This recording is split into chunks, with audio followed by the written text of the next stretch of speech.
Kaugnay pa rin ng mga bagong patakaran sa EDSA na ipatutupad ngayong linggo, makakapanayin natin si PNP Highway Patrol Group Director, Chief Superintendent Arnold Gunakaw. Magandang tanghali po. Hi sir, magandang tanghali po. Si Superintendent Tanseco lamang po ito. Ay, okay po.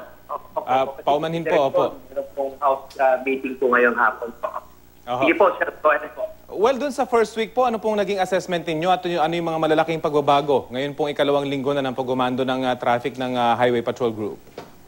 Sabi nga po ng aming Director, General Gunakaw, kung 1 po ang pinakamababa, 10 po ang pinakamataas, 2 lang po ang aming point. Ibig sabihin po, marami pa po kaming kailangan i-adjustment na gawin para po mapaganda ang daloy ng traffic sa EDSA.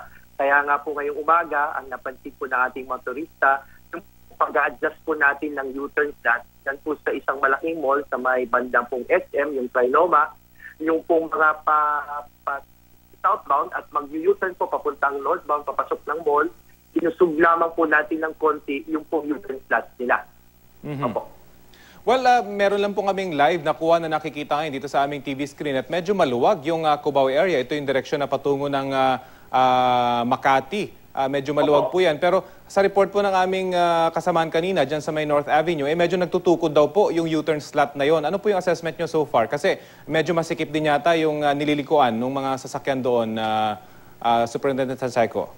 Opo, Therapy, ang reason po kaya natin inusog po yan kasi po yung mga sasakyan na galing po ng West Avenue na gusto pong mag-U-turn, papasok po doon sa papunta ng veterans o sa mga malls. Ang ginagawa po, mabilis silang nagjo-join para makapunta sa outer lane. So ang nangyayari po, halos i-cross na nila. Okay. Kaya nga po, inusog po natin para po ang pag-join sa U-turn, gradual lamang po para hindi sila makasagabal po sa trapiko. Ngunit kanina po ang nangyari, dahil po bago ito, kanina lang po nagsimula, kinailangan po na maintindihan muna, malaman ng ating mga motorista. Kaya po yung unang mga araw po yan, expected po namin na magkakaroon ng konting pagsisikip. Pero po kung masanay na po tayo, malaman nyo na kung saan kayo mag-U-turn, luluwag na po ng gusto yung ating trapiko po dyan. At maging yung mga lumang mga signages po, kasi kagabi nadaan po ko dun sa lugar na yon, nakalagay pa yung U-turn slot dun sa sinarado nun yung U-turn slot. So may mga nagsa-slow down dahil akala nila bukas pa. Yun ho ba'y tatanggalin na rin kahit yung mga nakapintura sa daan? Isa po yan sa gagawin po natin. Once po na okay na po yung amin pong pag-adjust ng mga U-turn slot, susunod na po yung mga markings at road signs in coordination na po at cooperation po ng ating DPWH, MMDA din po kasama natin po dyan. Opo. Sir, linawin ko lamang po yung involvement naman ng Special Action Force sa HPG at sa pag-umando ng trapiko. So, yung mga lilipat po sa HPG, galing dati po sa Special Action Force. Ganun ho ba yung mangyayari? Tama po yun. Kasi po, isa pong normal na pangyayari po talaga ito. Padalas po ito mangyari sa PNP. Kapag po kagaya ng SAP, yung po mga tao po nila dyan ay nakapag-servisyo na po sa SAP, pinapayagan po silang mag-download. Ibig sabihin po, lumipat sa ibang unit na gusto nila. Nagkataon po, nangangailangan kami ng mga taong additional para po ma-assign sa EDSA. Sila po ang una naming tinanggap, nag-training na po sila at kasama ko nung linggo, nag-conduct po tayo at umatin po sila ng tinatawag natin na LTO Deputy Seminar. Sila po ay deputies na ngayon ng LTO, kasama namin sila, maninikit po, gamit po ang TOP sa Land Transportation Office. So hindi na po accurate na tawaging SAF pa rin sila dahil pag natapos na yung training nila, HPG na po yung tawag sa kanila. Tama po yun. Kasi po, normal talaga na maglilipat-lipat ng mga units sa PNP as part of our career development po sa PNP. HPG na po sila, araw na lamang po, hinintay namin yung kanilang orders at sila po ay ganap ng miyembro ng Highway Patrol Group. Well, nagpalabas na po ng memorandum ang MMDA na simula bukas, ipatutupad na po yung track ban dun sa mga areas na talagang matitindi yung trapiko. Handa na po ba ang HPG dito? Tama po yun. Isa po ito sa naisip nating paraan para po tuluyan o pangmatagalang solusyon sa trapiko sa EDSA. Pampabawal po natin ng 24/7 yung mga trucks yan sa EDSA po, except po dun sa mga lugar na papayagan sila pagdating ng Sabado at Linggo po para naman tuluyang mapaganda yung daloy ng trapiko sa EDSA. At pati po yung pagbabawal sa mga bus na dumaan po sa underpass. Kasi po marami tayong nakikita na kapag matraffic na, yung iba ay talagang dumadaan na sa underpass at ibababa na lang yung kanilang mga pasahero dun sa kabilang side ng underpass.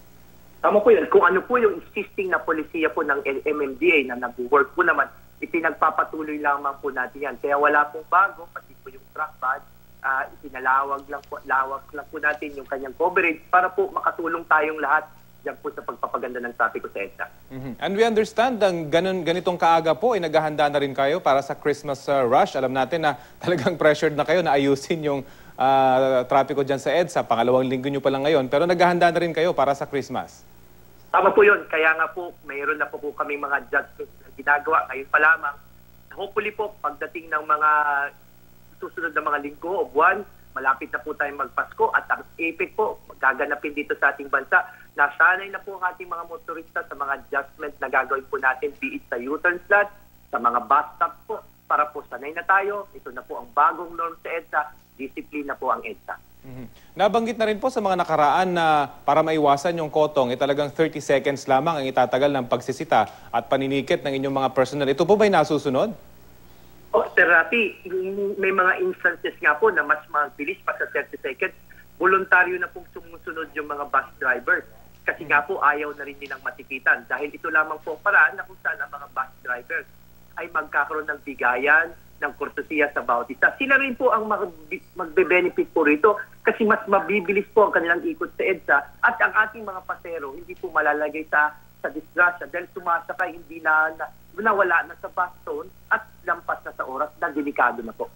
Pero kahit na po may mga ginagawa kayong paraan para mapigilan yung kotong, may mga grupo pa rin po na nagpapahayag na baka daw dumami yung kotong lalo't magpapasko na dahil daw pulis na yung nagmamando sa trapiko. Ano pong pahayag nyo para sa mga grupong ito? Mula po nung simula, bago po tayo matalaga sa EDSA, yan po ay amin na rin pong agam-agam. Alam po namin yung problema, kaya nga po kami sa PNP, HPG, kami po ay nagsagawa na ng paraan para po maiwasan ito. Yun nga pong 30 seconds apprehension, inuulit po namin. 30 seconds lang po, mula nang makita ka hanggang makaalis ka, dapat may ticket ka na. Wala na pong usap-usapan. At ang pagkahuli po, kailangan po kitang-kita ng publiko, hindi mo nilalapitan, ang driver hindi kailangang bumaba. Doon mismo sa EDSA, kailangan doon ang tiketan po. Pangalawa po, meron po tayong mga supervisors po na tinalaga. Pangatlo, sir, meron po tayong rotation na gagawin sa mga tao po dyan. At panghuli po, kami po ay nag-encourage sa ating mga motorista na pag kayo po ay sinita at tinitikitan, i-video nyo po. Una nyo po ng mga cellphone camera, kung meron kayong hawak, picturean nyo para makita nyo po na ganyan po ang bagong pulis natin ngayon. Transparent po kami. Handa po kaming mag-aksyon sa mga mai-report ng mga pulis po natin na umaabos po. Hindi po natin sila ito-tolerate po. Opo, syempre yung bribery, parang traffic din yan na two-way, hindi ho ba? Hindi lang yung mga pulis, kundi yung mga pasahero o yung mga motorista mismo na sila mismo ay nagbabribe. Kayo ho ba handang mag-file ng kaso ng bribery sa mga magtatangkang manuhol sa inyong mga personnel? Tama po yun. Kaya po kami nakikiusap na rin. Huwag na po sana humantong na kayo po ay ating arestuhin at i-inquest at kasuhan at eventually makulong. Kasi po, iyan po ay kaso at pagpo sa batas yung panunuhol po ng ating mga traffic enforcers, lalo na ng ating HPG po. Well, sige po. Good luck po para sa inyong second week ng pagumando ng trapiko sa EDSA. Ngayon po, ang nakikita ko po sa live view namin, maluwag itong dati masikip na southbound ng EDSA dyan po sa Cubao. Although yung kabilang linya ay medyo mabigat, tuloy-tuloy naman yung daloy ng trapiko. Pero I'm sure may mga areas na talagang matraffic sa mga oras na ito. Pero maraming salamat po sa inyong oras. Maraming salamat po sa inyo. Sa inyo pong pagpapahayag ng balita po natin na disiplina sa EDSA. Salamat po sa inyo. Salamat po si PNP HPG Director Spokesman Superintendent Oliver Tanseco.